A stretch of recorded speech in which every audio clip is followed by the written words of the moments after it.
नमस्कार, चैनल खबर तक में आपका स्वागत और मैं हूं शेषलता यादव। और अब नजर डालते हैं आज की प्रमुख खबरों पर। पूर्व सीएमएचओ डॉक्टर श्रीराम शर्मा चौथे दिन सोमवार को भी सीएमएचओ कार्यालय पहुंचे, लेकिन कार्यालय का ताला खुला नहीं होने के कारण वे खुद के चैम्बर में नहीं बैठ सके। इस कारण उनको पास वाले कमरे में बाबू के पास कुर्सी लगाकर बैठना पड़ा। अब इस मामले में विभाग के डायरेक्टर के जवाब का इंतजार है। असल में पूर्व CMHO doctor Shriram Sharma court से स्टे लेकर आए हैं, जिन्होंने 2 दिन पहले ज्वाइन कर लिया, लेकिन विभाग ने उनको कुर्सी नहीं दी है। उनकी जगह डॉक्टर अरविंद गेट कामकाज कर रहे हैं, जिनको भी 2 दिन पहले ही सीएमएचओ का अतिरिक्त कार्यभार सौंपा गया है। डॉक्टर श्रीराम शर्मा ने कहा कि उन्होंने हाईकोर्ट के स्टे आदेश पर 5 मई को ज्वाइन कर लिया था। निदेशालय में डायरेक्टर साहब से बात की है। यहाँ सीएमएचओ कार्यालय के जिम्मेदार अधिकारी भी विभाग के उच्च अधिकारियों के निर्देशों का इंतजार कर रहे हैं, इसलिए वे सोमवार को भी दफ्तर आए हैं।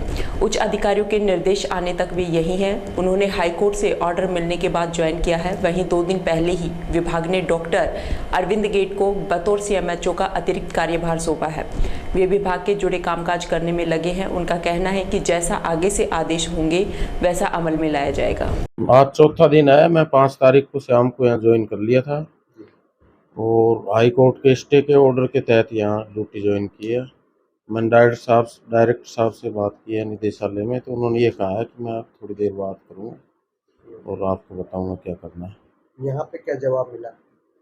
यहाँ पर तो वहाँ निर्देशों की पालना की वेट कर रहे हैं कि वहाँ से क्या निर्देश प्राप्त होते हैं निदेशालय से, जयपुर से। हाई कोर्ट से तो निर्देश मिल चुके हैं, स्टे आ गया है। हाँ, हाई कोर्ट से स्टे मिल चुका है कि ड्यूटी यहीं ज्वाइन करें। तो अभी आप दिन भर यहीं रहेंगे या क्या? हाँ, अभी मैं यहीं रुका हुआ। तो क्या लग रहा है कुछ अभी बता रहे हैं कि भाई इस तरह से अगर करें तो हो जाएगा? हाँ, संभावना है हो जाने की संभावना। निदेशालय से बात हुई है? हाँ, निदेशालय से बात होगी है। ग्राम रामपुरा पाटन में शिवशंकर की हत्या की जांच और अपराधी नहीं पकड़े जाने सहित आर्थिक सहायता दिलवाने की मांग को लेकर जिला कलेक्टर और पुलिस अधीक्षक को ग्रामीणों और पीड़ित के परिवार ने सोमवार को ज्ञापन सौंपा। ज्ञापन सौंपने आए ग्रामीणों ने बताया कि 20 मार्च 2023 को शिवशंकर की हत्या कर दी गई थी, जिसकी रिपोर्ट खेरली थाने पर दर्ज है, लेकिन रिपोर्ट दर्ज होने के बावजूद पुलिस ने अभी तक किसी भी अपराधी की गिरफ्तारी नहीं की है। जबकि कठुमर एसडीएम और उपाधीक्षक ने अपराधियों को पकड़ने जाने के लिए 15 दिन का आश्वासन दिया था, परंतु अभी तक कोई भी अपराधी पकड़ा नहीं गया है और न ही कोई सुराग लगा है। इसके अलावा न ही मृतक के आश्रितों को कोई आर्थिक सहायता दिलाई गई है। अपराध को हुए आज 46 दिन का समय हो चुका है, इसलिए उन्होंने पुलिस अधीक्षक और जिला कलेक्टर को ज्ञापन सौंपकर मांग की है कि उक्त मुकदमे में अपराधियों को शीघ्र पकड़ा जाए तथा मृतक के आश्रितों को सरकार की ओर से आर्थिक सहायता राशि दी जाए। मैं रविदत्त शर्मा एडवोकेट खेरली से हूँ और 20-3-23 को शिवशंकर शर्मा की हत्या हो गई थी। उसकी हमने रिपोर्ट उसी दिन दर्ज करा दी थी। इसके संबंध में हम कई बार एसपी से मिले, एसएचओ से मिले थे, डीएसपी से मिले थे, एसडीओ साहब से मिले। हर बार हमको आश्वासन दिया गया और आज तक कोई मुलजिम को पकड़ा नहीं गया है और उसमें कोई किसी को दोषी मान ही नहीं रहे अभी वो। और बार बार मिलने के बावजूद भी वो कोई कार्रवाई नहीं कर रहे हैं। इसके लिए हम एसपी साहब से मिलने आए और हम ये चाहते हैं कि इसकी जांच किसी दूसरे अधिकारी को दिया जाए, निष्पक्ष अधिकारी को, जो कठुमर क्षेत्र विधानसभा क्षेत्र से बाहर का कोई अधिकारी हो। ये इसीलिए मिलने आए हैं कि पूरा प्रतिनिधिमंडल आया है, अध्यक्ष है हमारे। क्या लगता है आपको किस परिस्थितियों में उनकी हत्या हुई है? अब ये तो जिन लोगों को हमने नाम बताया उनसे तो पूछताछ करते नहीं, और जो दोषी भी नहीं है, जो हमारे परिवार के, उनको 2-5 दिन तक उन्होंने रखा है। और जैसे किसी को तो आध घंटे में ये कह दिया कि भाई इसका कोई दोष नहीं है।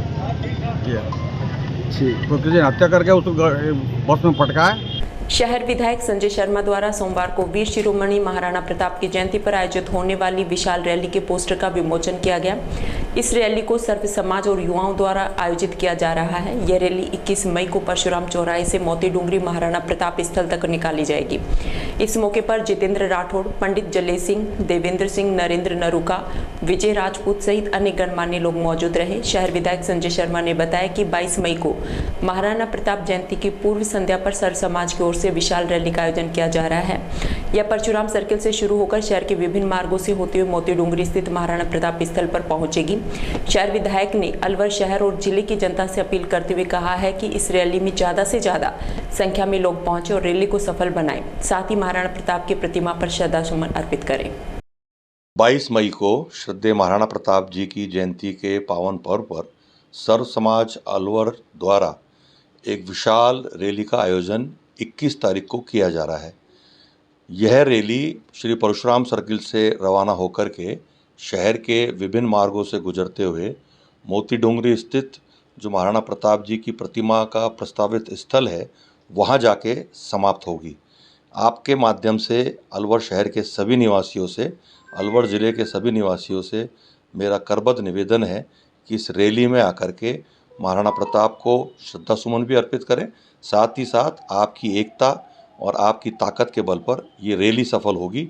इसलिए मेरा पुनः आग्रह है कि इस रैली में आकर के इस रैली को सफल बनाएं। सदर थाना क्षेत्र के अंतर्गत भूगोर के समीप रेलवे ट्रैक पर एक बुजुर्ग का शव पड़ा होने से क्षेत्र में सनसनी फैल गई। ट्रैक पर शव पड़े होने की सूचना मिलते ही स्थानीय लोगों की भीड़ मौके पर जमा हो गई। स्थानीय लोगों द्वारा इसकी सूचना सदर थाना पुलिस और जीआरपी थाना पुलिस को दी गई। वहीं सूचना के बाद पुलिस मौके पर पहुंची और रेलवे ट्रैक पर पड़े हुए शव की शिनाख्त के प्रयास किए, लेकिन शव की शिनाख्त नहीं होने के कारण पुलिस ने मृतक के शव को जिला अस्पताल की मोर्चरी में रखवा दिया है। फिलहाल पुलिस मृतक के परिजनों की तलाश करने में जुटी हुई है। सदर थाने के हेड कांस्टेबल अशोक कुमार ने बताया कि थाने पर सूचना मिली कि एक बुजुर्ग व्यक्ति सोमवार को रानीखेत एक्सप्रेस ट्रेन से कट गया है, जिसका शव रेलवे ट्रैक पर पड़ा हुआ है। इस सूचना पर पुलिस तत्काल मौके पर पहुंची, जहां पर शव की शिनाख्त नहीं होने के कारण उसे जिला अस्पताल की मोर्चरी में रखवाया गया है।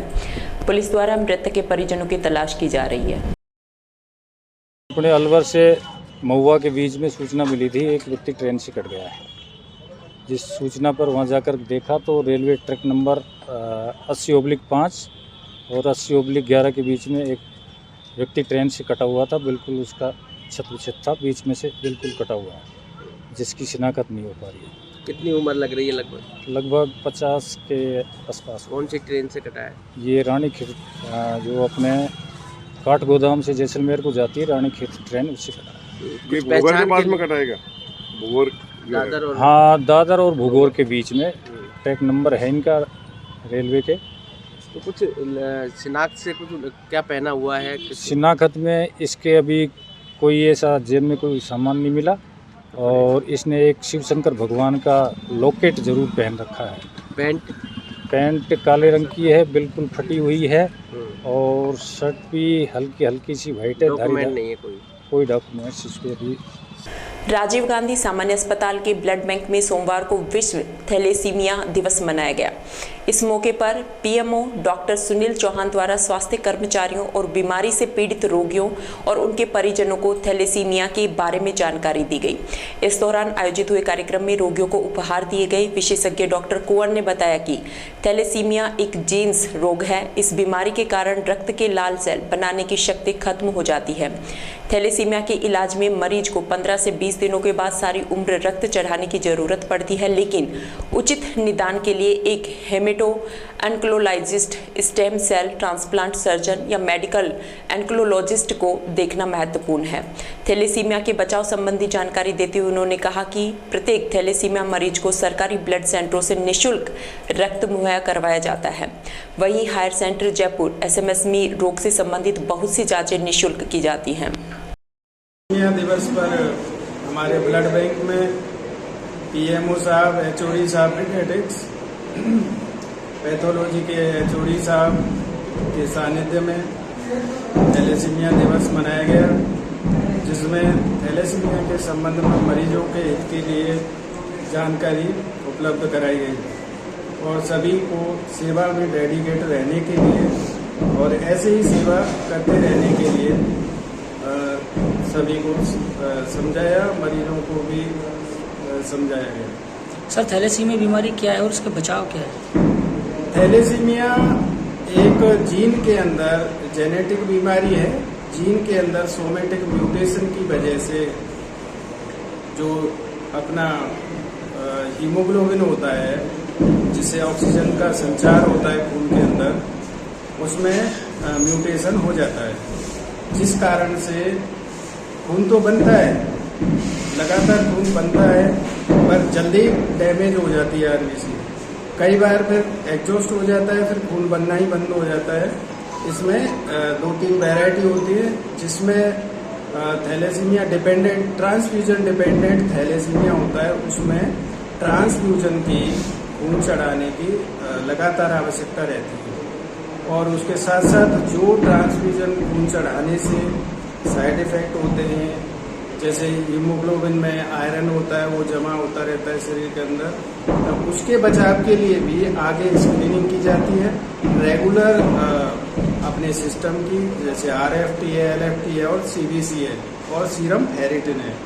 इनकी रेगुलर मॉनिटरिंग 2 से 4 हफ्ते के बीच में की जानी चाहिए। इसमें मेनली 2 तरह की दवाइयाँ यूज हो रही हैं। डेफरीप्रोन है, ये दोनों ओरल हैं, और एक डेफ्रासिरोक्स है।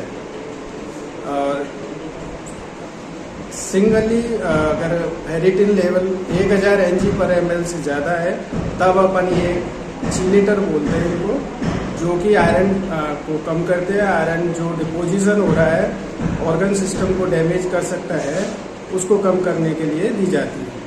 शुरू में एक सिंगल मेडिसिन से शुरू करते हैं, और नहीं भी होती है तो मैक्सिमम डोज तक दोनों मेडिसिन से आगे चलते हैं। फिर आगे इसकी अकॉर्डिंग टू बीमारी के हिसाब से मॉनिटरिंग होती है, फिर आगे के प्रोसीजर किए जाते हैं। नगर परिषद में सोमवार को अनोखा विरोध प्रदर्शन देखने को मिला, जहां वार्ड नंबर 11 के पार्षद देवेंद्र रसगनिया नगर परिषद की छत पर चढ़ गए और अपनी मांगों को लेकर विरोध प्रदर्शन करने लगे। इसकी सूचना मिलते ही नगर परिषद प्रशासन में अफरा तफरी मच गई और अन्य पार्षद भी मौके पर पहुंच गए। इसके बाद छत पर चढ़े पार्षद को नीचे उतारने की पहल शुरू की गई, लेकिन इस दौरान पार्षद देवेंद्र अपनी जिद पर अड़े रहे। वहीं नगर परिषद सभापति घनश्याम गुर्जर ने मोबाइल पर फोन कर पार्षद से मौके पर समझाइश कर उन्हें आश्वासन दिया। इसके बाद पार्षद रसगनिया परिषद की छत से नीचे उतरे। पार्षद देवेंद्र रसगनिया ने कहा कि नगर परिषद में घोर लापरवाही और अनियमितताओं का आलम है, जिसका खामियाजा आम जनता को भुगतना पड़ रहा है। परिषद की लापरवाही के कारण शहर का विकास कार्य रुका हुआ है। उन्होंने बताया कि अलवर नगर परिषद द्वारा कच्ची बस्ती के लोगों को एक भी पट्टा, स्टेट गारंट और 69A की पट्टों की नई फाइलों की विज्ञप्ति जारी नहीं की जा रही है, जबकि 69A की पट्टे की फाइलों के निस्तारण के लिए विभाग में स्थायी बाबू नहीं है। सफाई के नए ठेके को लेकर बोर्ड की मीटिंग होना अति आवश्यक है। उन्होंने कहा नगर परिषद के अधिकांश स्टाफ को महंगाई राहत शिविर कैंप में लगाया गया है, जिसके कारण नगर परिषद के कार्य प्रभावित हो रहे हैं, जबकि महंगाई राहत शिविर एक कोरा दिखावा है। पूर्व में भी परिषद में व्याप्त समस्याओं को लेकर आयुक्त को ज्ञापन सौंपा गया था, लेकिन अभी तक कोई ध्यान नहीं दिया गया। मजबूरन नगर परिषद और जिला प्रशासन को चेताने के लिए छत पर चढ़कर विरोध प्रदर्शन करना पड़ा है। हमने जैसे ही नगर परिषद नए आयुक्त आए, उनको हमने ज्ञापन दिया। हमारी विभिन्न मांगें रही, जिसमें मेन मुख्य मांग हमारी कच्ची बस्ती के लोगों को पट्टा जारी करने की थी। माननीय शहर विधायक संजय शर्मा जी ने भी विधानसभा में कच्ची बस्ती के लोगों के लिए पट्टे की मांग रखी थी, और माननीय घनश्याम गुर्जर जी भी लगातार इन लोग नए जो भी कमिश्नर आए उनसे और ये कर्मचारियों से मीटिंग लेते रहे हैं कि भाई कच्ची बस्ती के लोगों को पट्टा जारी करें। लेकिन नगर परिषद प्रशासन ने अभी तक एक भी कच्ची बस्ती के लोगों को पट्टा जारी नहीं किया है। और बहुत सारी मांगें जो हमने रखी थी, लेकिन मुख्य मांग हमारी में भी कार्य हो रहे हैं क्या आपके? महंगाई राहत कैंप का सब दिखावा हो रहा है। सारा नगर परिषद का स्टाफ जो है वहाँ लगाया हुआ है। स्टेट ग्रांट के और 69K के पट्टे में कोई बाबू नहीं है। कर्मचारी जितने भी है नगर परिषद का सारा राहत कैंपों में लगाया हुआ है। तो यहाँ जब आम जनता जो घूम रही है उनको कोई राहत नहीं मिल रही है। जो राहत कैंप जो लगाए ये लोगों को परेशान करने के लिए लगाए। तो इसलिए क्या करा था आज आपने? आज नगर परिषद छत पर हमने प्रदर्शन किया है कि हमारी मांग को माना जाए। आज घनश्याम गुर्जर जी से बात हुई, उनसे फ़ोन पे बात हुई है। उनके कहने से मैं आज उतरा हूँ कि हम आपकी बातों को नगर परिषद आयुक्त से दोबारा से बात करेंगे और कच्ची बस्ती के लोगों को पट्टा जारी करेंगे। अलवर बस स्टैंड से बस में बैठकर अपने गांव जगमालपुर हेड़ी जा रहे एक व्यक्ति की संदिग्ध परिस्थितियों में बस में मौत हो गई। इस मामले की सूचना मिलते ही पुलिस मौके पर पहुंची और शव को जिला अस्पताल की मोर्चरी में रखवाया, जहां शव का पोस्टमार्टम कराकर परिजनों को सौंप दिया गया। मृतक के परिजन दीपक पंचोले ने बताया कि जगमालपुर हेड़ी निवासी सरदार खान, जो फिलहाल भीलवाड़ा में रहता था, वह रविवार भीलवाड़ा स्थित अपने घर से अलवर आया और अलवर बस स्टैंड से बस में बैठकर अपने गांव जगमालपुर हेड़ी अपने घर को संभालने के लिए जा रहा था। तभी अचानक उसकी तबीयत खराब हो गई और उसकी मौत हो गई। पूरा कुछ नहीं था, बस से आ रहे थे। कहाँ से कहाँ आ रहे थे? ये आ रहे थे जगमा लेडी, तिजारा से जगमा लेडी जा रहे थे। तो वहाँ रास्ते में तबीयत खराब हो गई, वहाँ से ला के एडमिट करा दिया। अच्छा, क्या नाम पता है इनका? इनका सरदार सरदार खान। कहाँ के रहने वाले हैं? वे रहने वाले जगमा हैं, यहाँ के जगमा लेडी के। अब ये भीलवाड़ा रहते हैं। अच्छा, तो यहाँ पर क्या करने के लिए आए थे? ये घर संभालने आए थे। अच्छा, पुश्तैनी मकान यही है ना इनका सारा। तो तिजारा से कहाँ जा रहे थे? अलवर से जगमा लेडी जा रहे थे। अच्छा, बस में बैठ गए? बस में बैठ, तबीयत खराब हो गई। सड़क दुर्घटना में गंभीर रूप से घायल एक व्यक्ति को सामान्य चिकित्सालय में भर्ती कराया गया, जहां गंभीर घायल का उपचार जारी है। इस दुर्घटना में बाइक चालक के पैर में और सिर में अंदरूनी चोट लगी है। पीड़ित के परिजन ने बताया कि कैलाश मजदूरी का कार्य करता है, जो अपने निजी कार्य हेतु अपने गाँव गुर्जरपुर से रामगढ़ जा रहा था, जहां रास्ते में पूठी अलावड़ा के बीच अज्ञात वाहन ने उसे टक्कर मार दी, जिसकी सूचना स्थानीय लोगों द्वारा उन्हें दी गई, जिस पर एम्बुलेंस की सहायता से कैलाश को रामगढ़ अस्पताल में भर्ती कराया, जहां से सिर में लगी चोट के चलते उसे अलवर रेफर कर दिया गया। हालांकि कैलाश की स्थिति अभी सामान्य है। वहीं दुर्घटना के संबंध में संबंधित थाने को शिकायत दे दी गई है। ये जा रहे थे गुर्जरपुर से रामगढ़ कोई निजी काम से, तो अलावड़ा और पूठी के बीच में इसका कोई अज्ञात वाहन टक्कर देकर चला गया, फरार हो गया। तो हमें तो जाने वालों ने सूचना दी थी, तब वहाँ से हम भगे, तब इसको रामगढ़ ले गए, तो रामगढ़ से अलवर रेफर। कहाँ चोट लगी है इनके? इसके पैर में फ्रैक्चर है और सिर में भी चोट है। पूर्वी राजस्थान नहर परियोजना को राष्ट्रीय परियोजना घोषित करने की मांग को लेकर किसान विकास समिति ने शहर में रैली निकालकर जिला कलेक्टर को पीएम नरेंद्र मोदी के नाम ज्ञापन सौंपा। रैली में महिलाएं सिर पर मटका रखकर जिला कलेक्टर के समक्ष पहुंची। इस मौके पर मौजूद समिति जिलाध्यक्ष कोमल शर्मा ने बताया कि समिति का मुख्य उद्देश्य शहरी और ग्रामीण परिवेश की महिलाओं को ERCP परियोजना को लेकर जागरूक करना है। गौरतलब है कि अलवर सहित पूर्वी राजस्थान के करीब 13 जिलों में भीषण पेयजल संकट बना हुआ है। भूमिगत जल स्तर लगातार तेजी से गिरता जा रहा है, जिससे बांध, तालाब, कुएं आदि जल स्रोत खत्म होते जा रहे हैं। कृषि आधारित जीवन घटता जा रहा है और मवेशियों की संख्या में भी लगातार कमी हो रही है।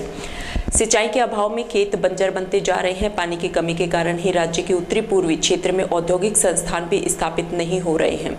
इन हालातों में गांव से आमजन का पलायन बढ़ रहा है। 2017 की राज्य सरकार ने इस योजना का करोड़ों रुपए का प्रस्ताव बनाकर केंद्रीय जल आयोग को भेजा था। उस वक्त केंद्र सरकार ने आश्वस्त किया था, ऐसे में उक्त परियोजना को राष्ट्रीय परियोजना घोषित किया जाना आवश्यक है। राज्य और केंद्र सरकार की आपसी खींचतान और मनमुटाव का खामियाजा आम जनता को भुगतना पड़ रहा है। ऐसे में जल्द से जल्द ERCP को राष्ट्रीय परियोजना घोषित किया जाना चाहिए, जिससे अलवर सहित पूर्वी राजस्थान में व्याप्त पेयजल संकट की समस्या का निराकरण हो सके। उद्देश्य है महिलाओं को जागरूक करना। ERCP पूर्वी राजस्थान नहर परियोजना, जो कि हमारे राजस्थान के 13 जिले आते हैं, जिसमें पानी की आपूर्ति नहीं हो पाती है। पानी की इतनी ज़्यादा समस्या हो पा रही है कि महिलाएं घर घर में परेशान हैं। इसलिए जो भी ग्रामीण महिलाएं हैं उनको हमने इकट्ठा किया है। एक रैली के रूप में उनको इकट्ठा करके महिलाओं को जागरूक करने का उनको संदेश देंगे कि आगे आप भी पानी बचाओ और चंबल का पानी लेके आओ। हर घर में जब पानी होगा तो देख किसान के ठाठ, जब किसान के ठाठ होंगे तो खेतों में हरियाली आएगी, जिससे हमें अनाज मिलेगा। अनाज से पैदा हुई हमें हरी वस्तु मिलेगी, हरी भारी जो भी चीजें हैं वो मिलेगी। तो हमारा मकसद है सिर्फ जल को पूर्ति करना। कहाँ से कहाँ इस रैली का आयोजन किया जाएगा? इस रैली का है रेलवे स्टेशन संकट मोचन हनुमान जी के मंदिर से नंगली सर्किल, यहाँ तक इस रैली का आयोजन है। कोविड के बहाने कुछ लोगों ने मिलकर राजस्थान के कई जिलों में गरीब व अनाथ बच्चों को पढ़ाने के नाम पर करोड़ों रुपए की ठगी करने का मामला सामने आया है। ठगी का मुख्य आरोपी सोमवार को किसी पुराने मामले में अलवर कोर्ट आया तो सदर थाना पुलिस ने उसे हिरासत में ले लिया। पुलिस अधीक्षक ने मामले की जांच कर जल्द ही एक्शन लेने की बात कही है। पीड़ित पक्ष और उनके वकील के अनुसार रंजीत सहित कई लोगों ने एक कंपनी बनाकर अकेले राजस्थान से करीब 6 करोड़ और कई राज्यों से करीब 25 करोड़ रुपए ठगे हैं। हालांकि अभी इस मामले की पूरी जांच होगी, इसके बाद असलियत पता चलेगी। एक दिन पहले ही अलवर सदर थाना क्षेत्र के ठेकड़ा गांव निवासी अख्तरी पुत्र नबी खान ने थाने में रिपोर्ट दर्ज कराई थी कि रणजीत पुत्र श्याम प्रसाद निवासी मयूर विहार नोएडा, सोल्जा शर्मा निवासी पंचशील नोएडा, श्रुति यादव निवासी दिल्ली, इतहजतार निवासी यम्पी, दशरथ सिंह जाट निवासी जटवाड़ा लक्ष्मणगढ़, राजेंद्र पुत्र नेकीराम निवासी झापरी कोटकासिम, रविंद्र धवन निवासी नमन होटल 200 फीट रोड अलवर ने मिलकर TDPI और लक्ष्मी देवी महिला मंडल ट्रस्ट के नाम से गरीब और विधवाओं के बच्चों को निःशुल्क पढ़ाने का प्लान बनाया था, जिसमें इन्होंने अलवर, भरतपुर, दौसा, करौली सहित अन्य जगहों पर teacher, block coordinator, district coordinator, division coordinator बनाए। उनसे 500 रुपए रजिस्ट्रेशन शुल्क बैंक खाते में जमा कराया। इसके बाद कहा कि गांव में बच्चों को निःशुल्क पढ़ाएंगे, उनको ड्रेस और अन्य सामग्री भी मिलेगी। प्रति टीचर से 300 रुपए रजिस्ट्रेशन शुल्क लिया गया। इसके बाद स्कूल के बच्चों से 120 रुपए रजिस्ट्रेशन शुल्क लिया गया। मार्च 2022 से ये कार्यक्रम शुरू कर दिया। अध्यापकों ने बच्चों को जोड़ा। इसके बाद स्कूल चालू कर दिए गए। ये 4 महीने तक कहते रहे जल्दी पूरा बजट आने वाला है। इसके बाद इन्होंने सितंबर 2022 में कहा कि सेंटर बंद कर दो और इसके बाद सभी फरार हो गए। प्रमुख रूप से इन लोगों ने यही पूरा सेटअप खड़ा कराया था, जिसमें से अब पुलिस ने रणजीत को गिरफ्तार किया है, जिसे सोमवार को कोर्ट में पेश किया तो दिल्ली से उनके वकील और करौली तथा भरतपुर के पीड़ित लोग भी पहुंचे। पीड़ित पक्ष के लोगों का कहना है कि इन्होंने 4-5 जिलों से करीब 5 से 6 करोड़ रुपए वसूले हैं। वहीं इस मामले में दिल्ली से आई वकील निशा ढाका ने बताया कि आरोपी रंजीत प्रसाद ने राजस्थान में प्रभारी और कोऑर्डिनेटर लगाए थे, जिसने राजस्थान के अलावा जम्मू, उड़ीसा, बिहार, महाराष्ट्र, तमिलनाडु सहित कई राज्यों में इसी तर्ज पर ठगी की है। करौली से आए मदन मोहन ने कहा कि किसी को 6 महीने तक वेतन नहीं दिया, बच्चे और टीचरों के रजिस्ट्रेशन शुल्क के रूप में मोटा पैसा वसूला है। कर्नाटक के एक व्यक्ति ने बताया कि उनके वहां करीब 27 करोड़ रुपए की ठगी की गई है। पुलिस थाना सदर में कोर्ट में के इस्तगासे के जरिए एक प्रकरण दर्ज हुआ है, जिसमें लोगों का कहना है कि एक व्यक्ति ने मल्टी लेवल मार्केटिंग एक फर्म खोल के और कई लोगों के साथ धोखाधड़ी की है। तो वो जो व्यक्ति है जो उसमें आरोपी है, वो आज कोर्ट में पेशी पर आया था। तो जो परिवादी पक्ष है वो हमारे सामने उपस्थित हुए कि उन्हें गिरफ्तार किया जाए, पर चूंकि कल ही मुकदमा दर्ज हुआ है, अभी तो फाइल इस स्टेज में नहीं होगी कि हम उसमें कोई निर्णय कर सकें, परंतु हम उनको बुला लिया है। उनको पुलिस उनसे पूछताछ करेगी और उनको जो भी डॉक्यूमेंट्स वगैरह फाइल में होंगे वो प्राप्त करेंगे और जैसा भी अग्रिम अनुसंधान के आधार पर डेवलपमेंट होता है उस आधार पर कार्रवाई करेंगे। सर, दिल्ली मुंबई हाईवे के अलावा अलवर शहर में भी गो तस्कर सक्रिय हुए हैं, पुलिस ने स्पेशल टीम भी गठित की गई, क्या परिणाम मिला सर? नहीं, उसके बाद हमने पूरे शहर में 6 नाके लगाए हैं और जो एक्सप्रेस वे पर भी एक स्पेशल QRT टीम लगाई है और उसको लगाने से फ़र्क भी पड़ा है, क्योंकि उसके बाद इस तरह की कोई वारदात प्रकाश में नहीं आई है। निरंतर हम इसको अपनी टॉप प्रायोरिटी रखते हुए कार्रवाई कर रहे हैं। सर, कोई गो तस्कर का भी कोई सुराग लगा, कोई ले जाने वालों का? अभी ऐसा चाहिए सब स्पेशल नहीं। ठीक है सर। एक्चुअली क्या था जी कि हमारे साथ जो है करीब ये मान लो साल भर पहले एक फ्रॉड हुआ था राजस्थान में। वो फ्रॉड ये हुआ था कि TDPI नाम से एक संस्था आई जिसने लक्ष्मी महिला मंडल ट्रस्ट के साथ टाई अप किया, एक समझौता किया। उसमें ये कहा गया था कि आप लोग यहाँ जो कोरोना में जो लोग पढ़ नहीं पाए हैं, जो गरीब बच्चे हैं, उनको आपको बच्चों को पढ़ाना है और इसके एवज में बच्चों से 120 रुपये फीस लेनी है और टीचर को 500 रुपये रजिस्ट्रेशन करवाने हैं। उसके बाद हम आपको 5000 रुपये मंथली देंगे। उनके ऊपर उन्होंने एक ब्लॉक कोऑर्डिनेटर लगाया हुआ था जिसको 13,000 रुपये सैलरी देने के लिए कहा था और ब्लॉक कोऑर्डिनेटर से कहा कि आपको टीचर लगाने हैं। उनके ऊपर एक DC लगाया होता है जिसे डिस्ट्रिक्ट कोऑर्डिनेटर कहते हैं और उसके ऊपर एक RM लगाया हुआ था रीजन का। इस तरह इन्होंने एक ढांचा तैयार किया और उसके तहत इन्होंने सारे डॉक्यूमेंट्स जो लीगल डॉक्यूमेंट्स बताए गए हमको और जो भी हमको दिखाया गया वो ऐसा दिखाया गया कि वास्तव में ये गवर्नमेंट की एक योजना है जिसमें ये NGO काम कर रहा है और इसके थ्रू बहुत सारे बच्चों का भविष्य सुधरेगा। इससे बहुत सारे जो बेरोजगार थे और इन्होंने स्पेशली महिलाओं के लिए उसको प्रोजेक्ट को दिया था, महिला या विधवा महिलाएं उनको आप प्रायोरिटी दें और उनको ही लगवाएं, जिससे इन्होंने फिर करीब 6 महीने तक काम करवाया और ना तो उनको पेमेंट दिया और उनके 2900 रुपये जो थे, मतलब 20 बच्चे पढ़ाने थे एक महिला को, तो 120 के हिसाब से तो 2400 तो वो हो गए थे और उसके अलावा 500 रुपये उस टीचर से लिए थे, तो 2900 रुपये प्रत्येक टीचर से इन्होंने कलेक्ट किए और वो पैसा भी नहीं दिया। लगभग ये मान लो राजस्थान से 6.25 करोड़ लोग जो है रुपए का उन्होंने फ्रॉड किया और 4,500 टीचर लगाए और उन 4,500 टीचरों के 20 बच्चे थे, आप सोचिए। और उन गरीब महिलाएं, गरीब विधवाओं के साथ ये स्थिति हो गई, वो पॉइजन खाने को तैयार हो गई, वो मरने को तैयार हो गई और खासकर जो ब्लॉक कोऑर्डिनेटर थे, जो ब्लॉक को संभाल रहे थे, उनके ऊपर भी मारधाड़ हुई, वो आत्महत्या के लिए उतारू हो गए। उसके बाद हम ये फ्रॉड का पता तब चला, ये बार बार कह रहा था मैं पेमेंट डाल रहा हूँ, मैं पेमेंट डाल रहा हूँ। जो 5 महीने निकल गए उसके डेट पर डेट, तो 1 सितंबर को हमको ये पता चला इन्होंने सेंटर बंद करवा दिया, सेंटर बंद कर दो। उसके बाद हमको ये पता चला कि ये तो फ्रॉड है, सेंटर बंद करवा रहा है, पेमेंट आया नहीं है। ऐसी स्थिति में फिर जो है इन्होंने, हमने जब यहाँ आए मालाखेड़ा तो हमको ये पता चला ये सारे गायब हो गए, सेंटर को बंद कर भाग गए। तब हमने पहले तो एसपी साहब को 2 बार ज्ञापन दिए, अलवर में आके मालाखेड़ा भी गए हम, मालाखेड़ा पुलिस ने हमारी कोई FIR दर्ज नहीं की। उसके बाद में फिर हमने यहाँ एक वकील साहब थे हेमराज जी, उनको हमने किया साहब आप हमारी हेल्प करो, आप जो भी फीस है हम देंगे। तो उन्होंने अब परसों जाके या बड़ी मुश्किल सदर थाने में अख्तरी के नाम से एक FIR दर्ज करवाई है। उसमें जो है ये कह रहे हैं कि साहब हम अब अरेस्ट नहीं कर सकते, ये नहीं कर सकते, जब वास्तविकता में यह है कि इसमें इतने लोगों का भविष्य खराब हुआ है। यहाँ तक कि मैं ये जानता हूँ कि ये राजस्थान का बहुत बड़ा एक फ्रॉड हुआ है। केस है वो 420 वाले में अभी आया और नहीं है। अभी जो हमने तो 420 का केस हमने इस कश्मीर का है, उड़ीसा, त्रिपुरा, उत्तराखंड, यूपी, MP, उसके अलावा गुजरात और साउथ के ये अपने आप आए हुए हैं। इसमें ये काफ़ी बड़ा फ्रॉड है। इन्होंने सब जगह इसी स्कीम के अंदर काम किया है, सब लोगों से काम करा के और उसके बाद उनके पैसे रिटर्न नहीं किए हैं।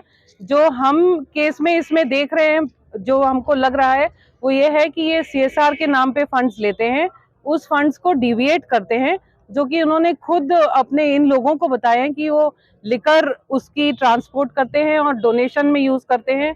बेसिकली हमारा कंसंट्रेशन इस पे है कि जब वो इनके डॉक्यूमेंट्स लेके जमा कर रहे हैं और वहाँ से फंड्स रिलीज करा रहे हैं, वो फंड्स जा कहाँ रहे हैं। इन्होंने IT टैक्स नहीं भरा है 2020 से, लेकिन उसके बाद भी कोई भी इनके अगेंस्ट अभी तक चेकिंग हुई नहीं है। हमने बहुत सारी अराउंड 13 RTIs डाली हैं और उन RTIs में ऑडिटर्स के लिए भी हमने डाला, लेकिन उसमें हमें कोई अभी तक रिप्लाई मिला नहीं है and we are trying our best. Thank you. Tijara क्षेत्र के पालपुर ग्राम पंचायत में सरपंच पद के लिए हुए उपचुनाव में तौफीक खान ने बाजी मारी है। निर्वाचन अधिकारी महेंद्र सिंह यादव ने बताया कि इस उपचुनाव में 3 प्रत्याशी आयशा खान, तौफीक खान और रुजदार मैदान में थे, जिसमें तौफीक खान 555 मतों से विजय घोषित हुए। वहीं नवनिर्वाचित सरपंच तौफीक खान ने लोगों से कहा कि वे गांव के विकास के लिए हमेशा तैयार और तत्पर रहेंगे। वे गांव के विकास के लिए हमेशा संघर्ष करेंगे। ग्राम पंचायत पालपुर में हुए चुनाव में सुरक्षा के पुख्ता इंतजाम किए गए थे, जिसमें सुरक्षा की दृष्टि से DSP प्रेम बहादुर सिंह, तहसीलदार बसंत परसोया, शेखपुर थाना अधिकारी हनुमान प्रसाद और नंदलाल और राजेश कुमार सहित पूरा प्रशासन मौजूद रहा। नवनिर्वाचित सरपंच की जीत पर समर्थकों ने मिठाइयां बांटकर अपनी खुशी का इजहार किया। वहीं इस मौके पर गांव में ढोल नगाड़े और फूल मालाओं के साथ नवनिर्वाचित सरपंच का स्वागत किया गया। जनता ने मुझे मौका दिया है, मैं जनता के लिए हमेशा तत्पर रहूंगा और उनके विकास के लिए अधिक। मुंडावर पंचायत समिति की ग्राम पंचायत खानपुर में 13 मई को होने वाले जनसंवाद कार्यक्रम की रूपरेखा को लेकर अलवर सांसद महंत बालक नाथ योगी की अध्यक्षता में सरपंचों की बैठक आयोजित की गई। बैठक में ग्रामीण विकास पर जनसंवाद कार्यक्रम को लेकर 14 ग्राम पंचायतों के सरपंचों को जिम्मेवारी सौंपी गई। यह जनसंवाद कार्यक्रम राजकीय सीनियर स्कूल के मैदान में 13 मई को आयोजित होगा। जनसंवाद कार्यक्रम में केंद्रीय मंत्री भूपेंद्र यादव पंचायत समिति की 14 ग्राम पंचायतों के सरपंचों से उनके ग्राम पंचायत के विकास पर संवाद कर अपने राज्यसभा सांसद कोटे से विकास कार्यों के हिसाब से उनके लिए बजट भी मंजूर करेंगे। इन 14 ग्राम पंचायतों में मुंडावर, खानपुर, गांधीनगर, श्योपुर, सिहाली, दरबारपुर, अजरका, भानोद, शीलगांव, बासनी, चांदपुर, बल्लूवास, उलाहेड़ी और पीपली आदि ग्राम पंचायतें। बैठक में सांसद ने सभी सरपंचों को ग्राम विकास की योजना का प्रस्ताव लाने के लिए भी निर्देशित किया। इस मौके पर पंचायत समिति प्रधान सुनीता महेश गुप्ता, भाजपा नेता सुरेश यादव, जिला उपाध्यक्ष महासिंह चौधरी, डॉक्टर दयाराम यादव, ईश्वर यादव, मंडल अध्यक्ष विजय सावरिया, MPS प्रतिनिधि संदीप यादव सहित सभी ग्राम पंचायतों के सरपंचों सहित बड़ी संख्या में ग्रामवासी मौजूद रहे। जैसा कि माननीय भूपेंद्र यादव जी, जो कि हमारे श्रम एवं रोजगार और पर्यावरण केंद्रीय कैबिनेट मंत्री हैं, उनका कार्यक्रम हम लोगों ने तय कराया है 13 तारीख का। तो ग्रामीण हमारे भाई बंधुओं से संवाद और साथ ही साथ में राज्यसभा सांसद के नाते वो अपनी सांसद निधि के माध्यम से इस अपने ग्रामीण क्षेत्र में कुछ विकास कार्यों की भी घोषणा करना चाहते हैं। तो इस उद्देश्य से वो 13 तारीख को पधारेंगे। तो आसपास की 13-14 पंचायतों को का हमने एक संयुक्त कार्यक्रम रखा है खानपुर अहिर में। उसी की तैयारियों के अंतर्गत आसपास के 13-14 पंचायतों के जनप्रतिनिधिगण और सभी प्रमुख महानुभावगण यहाँ आज पधारे अटल सेवा केंद्र खानपुर में, और आगामी 13 तारीख के कार्यक्रमों के बारे में चर्चा, रूपरेखा कैसे कार्यक्रम करेंगे, और भव्य और सुंदर कार्यक्रम, ऐतिहासिक कार्यक्रम आने वाली 13 तारीख को होने वाला है। उसी की तैयारियों के संदर्भ में आज की ये मीटिंग रखी गई है। खानपुर अहिर के अपने बाहर ग्राउंड में ही कार्यक्रम की व्यवस्था करेंगे और यहीं पर ही सभी 13 से 14 पंचायतों का संयुक्त कार्यक्रम होगा। रामगढ़ कस्बे के युवा वर्ग की ओर से तेज गर्मी को देखते हुए रामगढ़ कस्बे के बहादुरपुर रोड सहित अनेक धार्मिक स्थलों पर पक्षियों के लिए परिंदे लगाए गए। ये कार्यक्रम समाजसेवी सतपाल सारण के सानिध्य में किया गया। इस दौरान यहां मौजूद युवाओं ने संकल्प लिया कि उनके द्वारा प्रतिदिन सुबह शाम इन परिंदों में पानी भरा जाएगा। इस मौके पर भाजपा IT सेल मीडिया प्रभारी दिनेश चौहान, सतपाल सारण, अरविंद सारण, त्रिलोक सिंह, रोहिताश शर्मा, गगनदीप सिंह, सुरेश मुकेश सहित कस्बे के दर्जनों युवा मौजूद रहे। आज हम सभी साथियों ने मिलकर पेड़ों पर परिंदे लगाए तथा मैं सभी भाइयों से निवेदन करना चाहता हूं कि अपने घर की छत पर पेड़ पर परिंदे की व्यवस्था करें ताकि इन पंछियों के लिए पानी की व्यवस्था ठीक तरह हो सके। समाचारों में वक्त हो चला अब एक छोटे से ब्रेक, आप देखते रहिए खबर तक।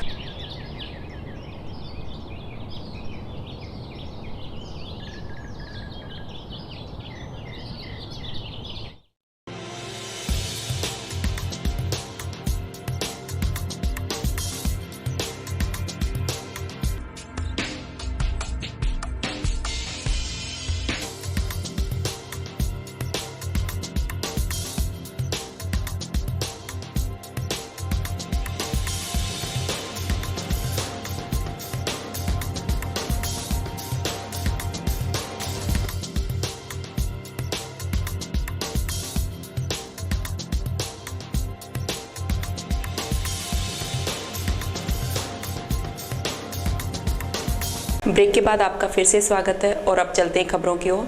रामगढ़ युवा मोर्चा भाजपा के नवयुक्त अध्यक्ष हरबीर चौधरी का सोमवार को कस्बे के कई स्थानों पर स्वागत किया गया। इस मौके पर पूर्व भाजपा मंडल अध्यक्ष गोविंद सैनी, जिला प्रभारी IT सेल दिनेश चौहान द्वारा नवयुक्त अध्यक्ष हरबीर चौधरी का दुपट्टा पहनाकर स्वागत किया गया। कार्यकर्ताओं को संबोधित करते हुए हरबीर चौधरी ने आगामी विधानसभा चुनाव में भाजपा प्रत्याशी के हक में एकजुट होकर वोट मांगने की बात कही। वहीं सरकार की आमजन की लाभकारी योजनाओं को आमजन तक पहुंचाने का आह्वान किया। इस मौके पर भाजपा के भगवान सैनी, राजकुमार कश्यप, धर्मेंद्र यादव, दीपक मीणा, आदित्य शर्मा, राजेश कुमार, दीपक सैनी सहित अनेक लोग उपस्थित रहे। किशनगढ़ बास कस्बे में महिला पहलवानों के साथ यौन शोषण के खिलाफ दिल्ली में जंतर मंतर पर बैठी महिलाओं को न्याय दिलाने और यौन शोषण के आरोपी बाहुबली ब्रजभूषण सिंह को शीघ्र गिरफ्तार करवाने की मांग को लेकर राष्ट्रपति के नाम उपखंड अधिकारी गंगाधर मीणा को सर्व समाज द्वारा ज्ञापन सौंपा गया। सोमवार को कस्बे के टॉप सर्कल से दर्जनों लोग पंचायत समिति किशनगढ़ बास प्रधान PP सुमन, किसान नेता शेर सिंह चौधरी, पूर्व सरपंच अजय चौधरी, भीमसेना जिला अध्यक्ष कमल सिंह के नेतृत्व में आरोपी बाहुबली ब्रजभूषण सिंह के खिलाफ नारेबाजी करते हुए उपखंड अधिकारी कार्यालय पहुंचे और राष्ट्रपति के नाम ज्ञापन सौंपा। ज्ञापन में बताया गया कि भारत के लिए अंतर्राष्ट्रीय पदक लाने वाली महिला पहलवानों का शारीरिक शोषण एवं उत्पीड़न करने वाले आरोपी ब्रजभूषण सिंह को शीघ्र गिरफ्तार किया जाए। इस निंदनीय घटना से न केवल महिला पहलवानों को मानसिक पीड़ा हुई है बल्कि समस्त महिला वर्ग को गहरा आघात पहुंचा है। केंद्र सरकार द्वारा इस आरोपी को रिपोर्ट दर्ज होने के बाद भी आज तक न गिरफ्तार किया गया है और न ही आरोपी सांसद के विरुद्ध कोई संज्ञान लिया गया है। केंद्र सरकार की उपेक्षा और लापरवाही से आरोपी आजाद घूम रहा है। इसके विरोध में पूरा देश महिला पहलवानों के साथ है और जब तक आरोपी ब्रजभूषण को गिरफ्तार नहीं किया जाएगा तब तक समस्त जाति एवं वर्ग के लोग महिला पहलवानों के साथ हैं। इस मौके पर रतिराम चौधरी, कमल सिंह, पार्षद सुनील सांवरिया, रहमत शाह अलवी, बलवंत मेहरानिया, हितेश तक्षक सहित दर्जनों सर्व समाज के लोग मौजूद रहे। आज भाजपा के पूर्व मंडल अध्यक्ष भाई गोविंद सैनी के निवास स्थान पर युवा मोर्चा के नवनियुक्त मंडल अध्यक्ष भाई हरबीर चौधरी का सभी युवा साथियों ने पार्टी दुपट्टा पहनाकर स्वागत किया गया। प्रदेश के मुख्यमंत्री अशोक गहलोत 9 मई को प्रातः 10 बजे टप्पूगढ़ आ रही हैं। वे यहां महंगाई राहत शिविर का अवलोकन कर लोगों को गारंटी कार्ड वितरित करेंगे। इसके बाद मुख्यमंत्री दशहरा मैदान पर विशाल जनसभा को संबोधित करेंगे। मुख्यमंत्री की जनसभा को सफल बनाने के लिए तिजारा विधायक संदीप यादव ने सोमवार को चेयरमैन कार्यालय पहुंचकर चेयरमैन प्रतिनिधि रमेश चंद्र गर्ग और कस्बे के अन्य गणमान्य नागरिकों से बैठक कर इस जनसभा को सफल बनाने का अनुरोध किया। बैठक में सुरेंद्र गोयल, पदम मित्तल, नरेश जांगिड़, हरिओम गुप्ता, धर्मवीर जांगिड़, हुकुमचंद गर्ग, धर्मवीर गोयल और पार्षदों सहित बड़ी संख्या में कस्बे वासी उपस्थित रहे। बैठक के बाद विधायक और चेयरमैन प्रतिनिधि ने कस्बे वासियों को पीले चावल देकर मुख्यमंत्री की जनसभा में पधारने का न्योता दिया। उधर सभी प्रशासनिक अधिकारी और पुलिस अधिकारी कार्यक्रम की तैयारियों को लेकर भागदौड़ करते नजर आए। बीडा सीईओ रोहताश सिंह तोमर ने टपुकड़ा नगर पालिका कार्यालय के सभागार में सभी अधिकारियों से बैठक कर आवश्यक दिशा निर्देश जारी किए। इस अवसर पर पुलिस अधीक्षक भिवाड़ी अनिल बेनीवाल, एडीएम गुंजन सोनी, अतिरिक्त पुलिस अधीक्षक विपिन शर्मा सहित सभी विभागों के अधिकारी मौजूद रहे।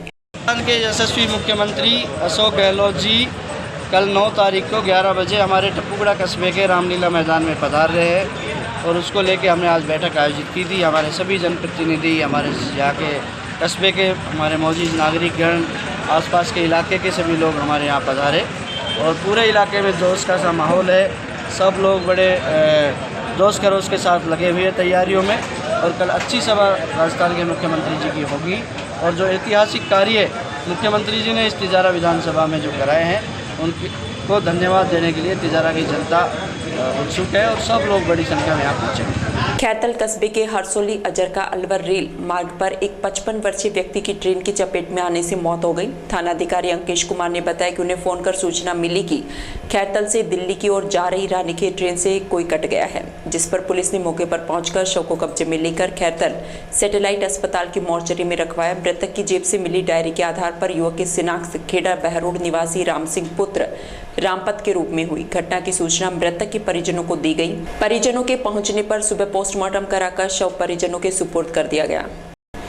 खैरतल कस्बे के किशनगढ़ रोड स्थित माया कॉलोनी के शिवम गार्डन गली के मुहाने पर रविवार शाम क्षेत्रीय विधायक दीपचंद खेरिया ने मिस्त्री बाजार द्वारा जन सहयोग से लगाए वाटर कूलर का फीता काटकर उद्घाटन किया। इस मौके पर आयोजित सभा को संबोधित करते हुए विधायक ने कहा कि उनके प्रतिद्वंदी रोजाना क्षेत्र में अफवाह फैला रहे हैं कि खैरतल में जिला कैंसिल हो गया है। उन्होंने कहा कि ये वे लोग हैं जिनको विकास हजम नहीं हो रहा है। उन्होंने कहा कि मोदी मन की बात करते हैं, लेकिन केंद्र द्वारा राजस्थान के 13 जिलों में पेयजल योजना की स्वीकृति प्रदान नहीं कर रहे हैं, जिस पर मुख्यमंत्री ने स्वयं ही सारा खर्चा उठाने की बात की है। खैरिया ने कहा कि खैरतल के जिला बनने पर यहाँ 130 कार्यालय बनेंगे, जिसके कार्य योजना तैयार हो रही है। इस दौरान उन्होंने कस्बे में पेयजल समस्या को दूर करने का भरोसा दिलाया।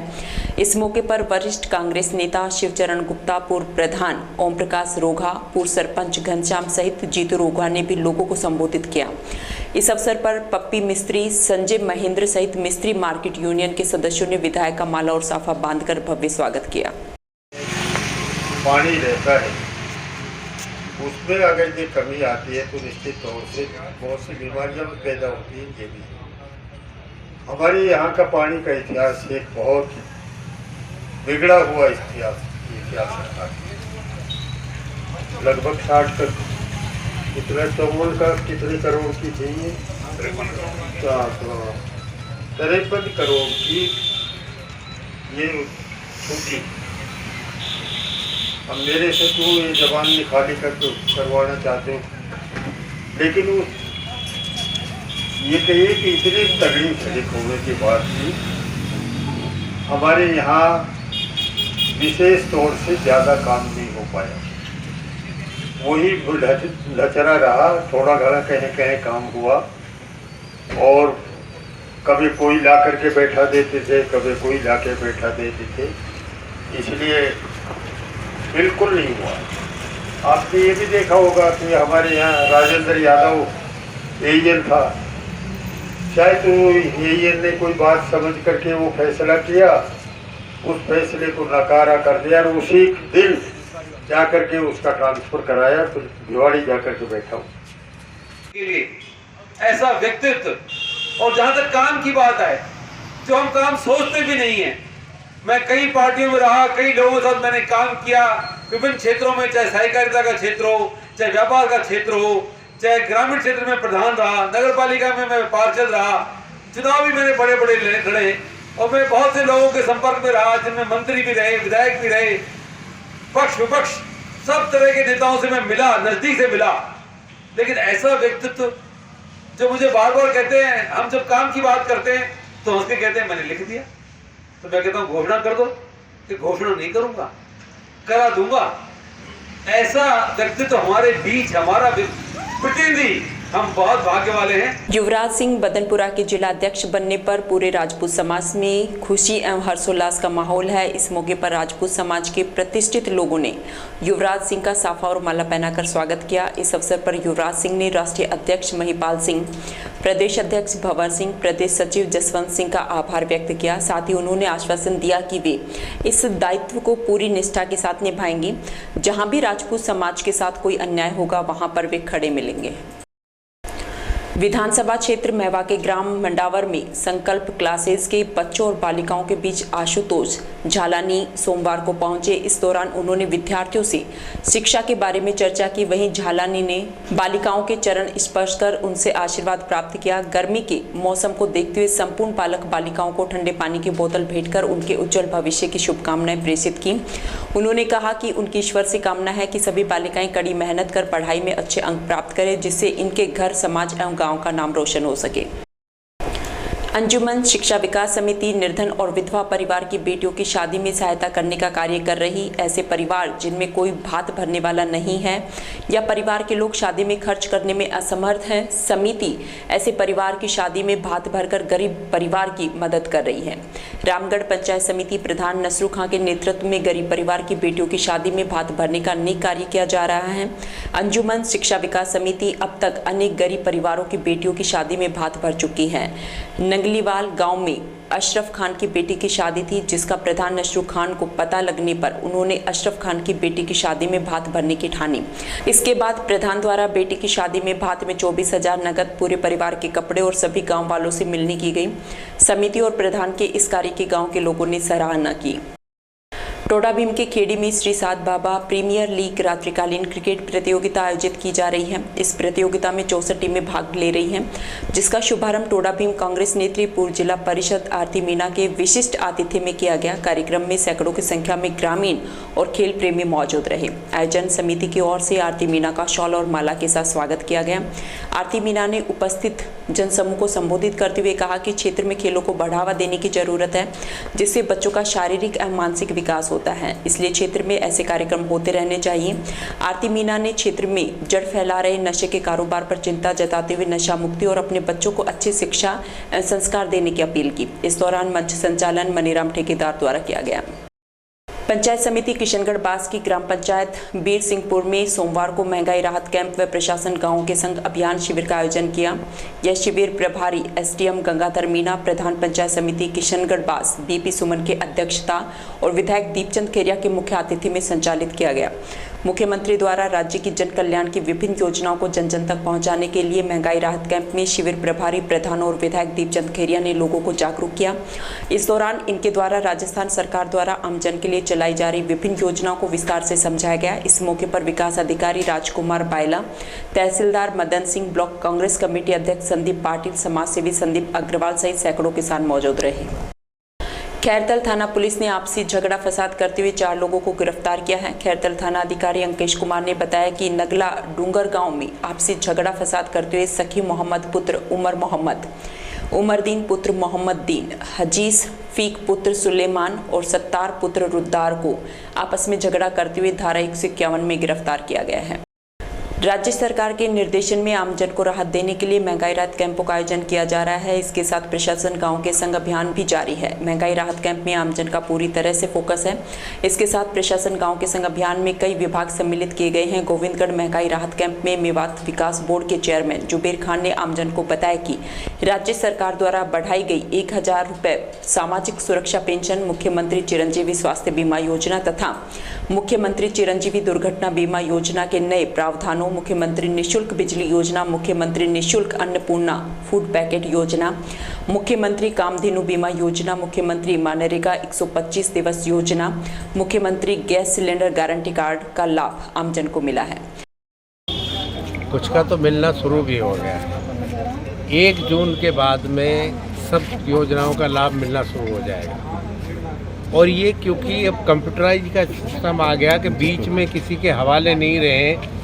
जैसे ही ये पूरा कंप्यूटर में सिस्टम फिट हो जाएगा, रजिस्ट्रेशन हो जाएगा, जब भी होगा राशन वितरण होगा, जो पैसे आएंगे सामाजिक सुरक्षा के और अन्य योजना सीधे लोगों के खाते में आ जाएगा। इसलिए कार्रवाई चल रही है कि पूरा दोबारा से नए तरीके से रजिस्ट्रेशन हो रहा है। बिजली का बिल का 100 यूनिट का अपने आप कम होकर आने लग जाएगा।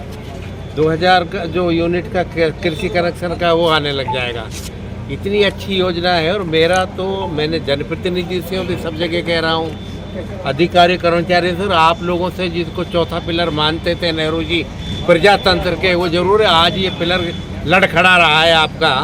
आप लोगों के माध्यम से निवेदन है उन लोगों से कि लगभग राजस्थान की 60 से 70% जनसंख्या ऑटोमेटिक चिरंजीवी योजना में कवर हो रही है। चाहे वो 25 लाख तक का सरकार द्वारा वहन करा हुआ खर्चा हो इलाज पे, चाहे कोई आकस्मिक कोई एक्सीडेंट में डेथ हो जाए ऐसे परिवार के सदस्य की, जो कि चिरंजीवी योजना में लाभार्थी थे 10 लाख रुपए का वो। तो जो लोग इसमें किसी क्राइटेरिया में नहीं आते, जिनको कोई योजना का लाभ नहीं मिल रहा है, कोई विकलांगों को भी ये फ्री है, विधवाओं को भी फ्री है, जो पेंशन ले रहे हैं उनको भी फ्री है, खाद्य सुरक्षा वालों को भी फ्री है। फिर इसके अलावा जो लोग बच जाते हैं उनसे निवेदन है कि 850 रुपये जमा कराएं, तो 850 रुपये से 25 लाख तक का फ्री इलाज और 10 लाख तक का बीमे का लाभ उठाएं। इसलिए आप लोगों के माध्यम से भी निवेदन है कि इसको इतनी अच्छी योजना है कि 850 रुपये में आदमी को 25 लाख तक का इलाज फ्री और 10 लाख रुपये एक्सीडेंट अगर कोई हो जाता है किसी कारणों तो उसका मिलेगा। ये योजना बहुत अच्छी है, लोग इसमें रुचि ले रहे हैं। और आपके माध्यम से एक हम जब गांव में जाते हैं तो ये बात होती है, खाद्य सुरक्षा में नाम नहीं जुड़ रहा है, प्रधानमंत्री आवास योजना में टारगेट नहीं आ रहे हैं। तो ये तो मेरा आप लोगों के माध्यम से मोदी भक्तों से निवेदन है कि केंद्र सरकार की योजना है, केंद्र सरकार इसमें पैसा देती है, केंद्र सरकार इस कंप्यूटर को खोल के खाद्य सुरक्षा में नाम जुड़वाए। इंदिरा आवास योजना जो होती थी, प्रधानमंत्री आवास योजना होगी, उसमें टारगेट दे, उसमें पैसे दे स्टेट को। SC ST की छात्रवृत्ति में अभी मुख्यमंत्री जी का बयान है। आज समाचारों में इतना ही। दीजिए मुझे और मेरी टीम को इजाजत। नमस्कार।